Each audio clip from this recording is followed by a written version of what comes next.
Et toujours dans le cadre des Journées européennes du patrimoine, jusqu'à dimanche, le musée de Tahiti et des îles propose divers ateliers et animations gratuites. Cette année encore, les professeurs du conservatoire artistique initient le public aux percussions et au ukulélé, plongeant dans la culture polynésienne que nous fait partager Thomas Chabrol et Mireteato. Quoi de mieux qu'une initiation aux percussions traditionnelles pour sentir vibrer la culture? Ce son, on l'entend dès que l'on arrive en Polynésie et il résonne souvent dans nos têtes. Pour cet âge-là, on avait le pahay, on a le ami, on a le ta'iritamau, on a le paré. Donc le paré qui a une similitude avec la samba brésilienne. On a une palette de mélodies polynésiennes.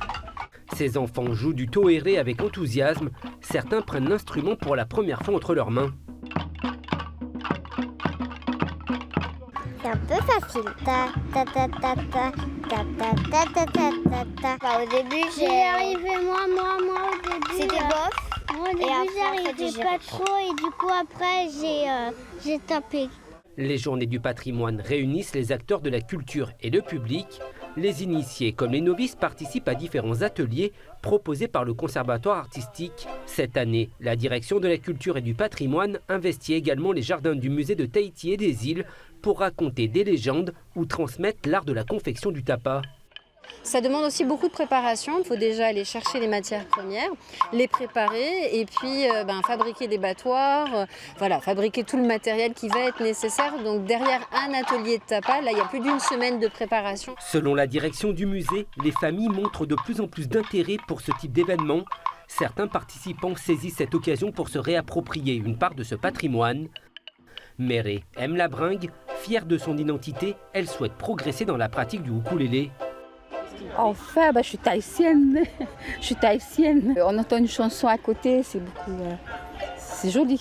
Musique, chant, artisanat, les Journées du patrimoine offrent un large panel d'activités pour découvrir ou redécouvrir les richesses culturelles du Fénois.